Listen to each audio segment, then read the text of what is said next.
조갑제TV 시청자 여러분 안녕하십니까? 저는 조갑제닷컴의 조사별입니다. 2022년 12월 16일 오후 2시를 가리키고 있습니다. 정치 능구렁이 박지원 전 국정원장이 나부터 살고 봐야겠다, 이런 마음인 것 같습니다. 이틀 전 검찰 조사를 받고 나오더니 완전히 태도가 돌변했는데, 고 이대준 씨 서해 피격 사건과 관련해서 모든 것을 서훈 전 국가안보실장에게 떠넘기는 이런 모습을 보이고 있습니다. 모든 것을 서훈 전 실장이 주도했다. 사건을 은폐한 것도, 자료 삭제를 지시한 것도, 그리고 월북몰이를 한 것도 서훈의 결정이었다.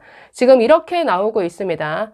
자신은 서훈의 지시에 따라서, 즉 서훈이 보안을 유지하라 라는 지침을 내렸기 때문에 거기에 따랐던 것뿐이다. 그리고 국정원은 그냥 취합한 첩보만 제공했을 뿐이지 어떤 결정을 내린 바 없다. 그리고 나는 월북몰이에도 반대했었다. 이런 식의 입장을 보이고 있습니다. 이 박지원이 자료 삭제 그리고 월북몰이와 관련해서 어떤 주장을 하고 있는지 한번 보겠습니다. 먼저 들어가기 전에 좀 정리를 해보면 2020년 9월 22일 밤 9시 30분경에 이대준 씨가 피살되었죠. 그리고 시신이 소각됐습니다. 그로부터 약 1시간 후에 우리 군 당국이 이 첩보를 입수하는데 9월 22일 밤 10시 44분에 우리 군에서 최초로 내부 정보 유통망에 이 첩보를 게시했습니다. 직후에 국정원이 개통에 따라서 첩보를 수집하고 또 첩보 수집 담당자가 통합 정보 시스템에 이 첩보를 등재를 했습니다. 이어서 오후 11시 20분에 이 국정원 그 정보 분석 담당자가 박지원에게 보고를 합니다. 이 직후에 서훈 안보실장과 이 내용을 함께 공유하게 되죠. 그래서 거의 자정이 되면 이 내용을 다 알게 된 것이죠. 그래서 그날 자정을 넘겨서 새벽 1시에 첫 관계 장관 회의가 열렸습니다. 회의 직후에 새벽 3시쯤에 이 서훈 실장이 이 내용은 굉장히 중차대한 사안이고 민감하니까 외부에 절대 알려지지 않게 하라. 입단속을 시킵니다. 그러니까 사실상 우리 국민이 사살되고 또 시신까지 소각된 사실을 숨겨라. 이런 지시가 다 나간 것이죠. 그러면서 국정원 안에 있던 통신첩보 관련 자료 일체를 삭제하라. 이렇게 지시한 것으로 알려졌습니다. 그래서 아침이 되었고 오전 11시 37분까지 이 국정원 안에 있던 첩보 보고서 46건이 관련 자료가 일체 삭제되었다. 이게 지금 드러난 사실입니다. 지금까지 박지원 전 국정원장은 자신은 이런 지시를 한 적이 없다라고 했죠. 어떤 지시도 받은 적 없고 지시한 적도 없다. 그런데 검찰 조사를 받고 나오더니 지금 말을 바꾸고 있습니다. 아니 국정원 내부 서버에서 완전히 삭제되는 것 불가능하다라고 주장을 했었는데 아니더라. 삭제가 되더라. 그런데 난 몰랐다. 이렇게 입장을 바꿨는데 이제는 여기서 한 발 더 나가서 아니 나는 서훈의 지시에 그냥 따랐을 뿐이다. 이렇게 주장하고 있습니다.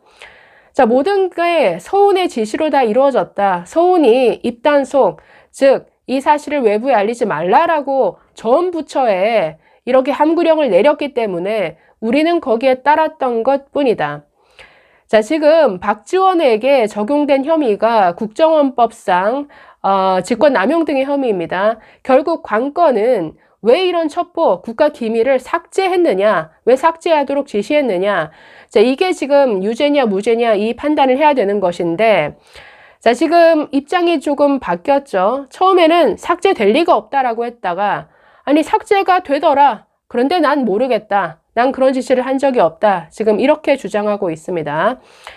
그런데 검찰에서는 이 주장을 곧이곧대로 받아들이진 않겠죠. 아니 국가정보원이 어떤 곳인데 원장의 지시 없이 국가기밀을 마음대로 삭제한다? 이건 있을 수 없는 일이다. 그렇기 때문에 이런 주장을 받아들이지 않고 있습니다. 그리고 서훈 전 안보실장이 국가안보실 그리고 국정원에 내렸던 보안 유지 지침이 사실상 그 내용은 자료 삭제 지시였다라고 검찰은 판단하고 있습니다.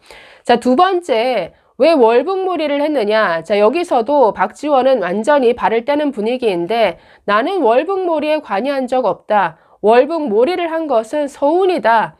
자, 이렇게 나서고 있습니다. 자, 중앙일보 제목 한번 보실까요? 자, 박지원, 서운안보실 월북 결론, 난 도박빚 발표에 반대했다. 지금 이런 제목인데, 자, 월북으로 몰아간 것은 서운 그리고 안보실이었지 국정원은 여기에 관여하지 않았다라고 지금 주장하고 있습니다. 자신은 월북몰이하고 그리고 중간 발표, 그러니까 해경에서 발표하는데 이걸 월북이라는 걸 강조하기 위해서 이대준 씨에게 도박 빚이 있었다. 이런 개인의 사생활까지 얘기를 꺼냈죠. 자, 이런 굉장히 비열한 짓이죠. 그런데 이 도박빚 발표하는 것에 대해서 자신은 반대했다. 지금 이렇게 검찰에 진술한 것으로 지금 알려지고 있습니다. 자, 박지원 검찰에서 이렇게 말했다라고 합니다. 월북 판단에는 관여하지 않았다. 정책적인 판단이라고 생각해 그냥 그런 줄 알았다. 월북으로 결론을 내린 최종 의사결정 기관은 국가안보실이었다. 국정원은 정보기관으로서 판단 근거가 되는 첩보 분석만 보고했고 그마저도 월북으로 단정하기 어렵다라는 내용이었다. 자, 이렇게 진술한 것으로 알려졌습니다. 자, 그런데 이것도 말이 바뀐 것이죠. 자, 지난 10월 27일에 이 서해 피격 사건과 관련해서 서운 그리고 박지원 기자회견까지 했습니다. 당시에 모든 감청 자료를 분석한 결과 월북이 유력했다라고 이렇게 발표를 했었는데 이제 와서 지금 박지원 혼자 슬쩍 발을 빼고 있는 이런 모습입니다. 자, 이뿐 아니라 그 도박 빚과 관련해서도 박지원 이렇게 진술했다라고 합니다. 자, 고인의 도박 빚을 비롯한 채무 관계 등 신상 정보를 발표하는 것에 나는 반대했다. 빚 문제를 비롯한 개인 사생활은 정부가 나서서 발표할 사안이 아니라는 의견을 개진했었다. 자, 이렇게 말했다고 그 박지원 측 변호사가 밝혔습니다.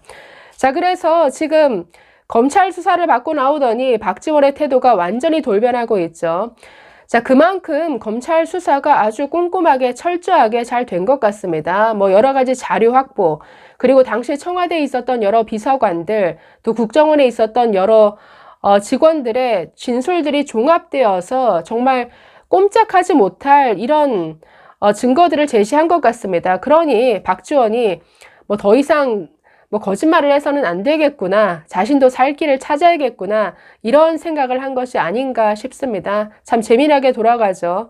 자, 어찌되었든 박지원은 지금 자료 삭제 혐의가 가장 크기 때문에 여기에서 어떻게든 벗어나려고 하는 것 같습니다. 그래서 모든 것이 서운의 짓이었다. 그리고 나는 월북몰이에는 관여한 적 없다. 자, 이렇게 거리두기를 하고 나섰는데, 자, 이런 모습에 서훈 전 실장은 또 앞으로 어떻게 나올지, 자, 이 문제 굉장히 흥미진진해지는 것 같습니다. 감사합니다.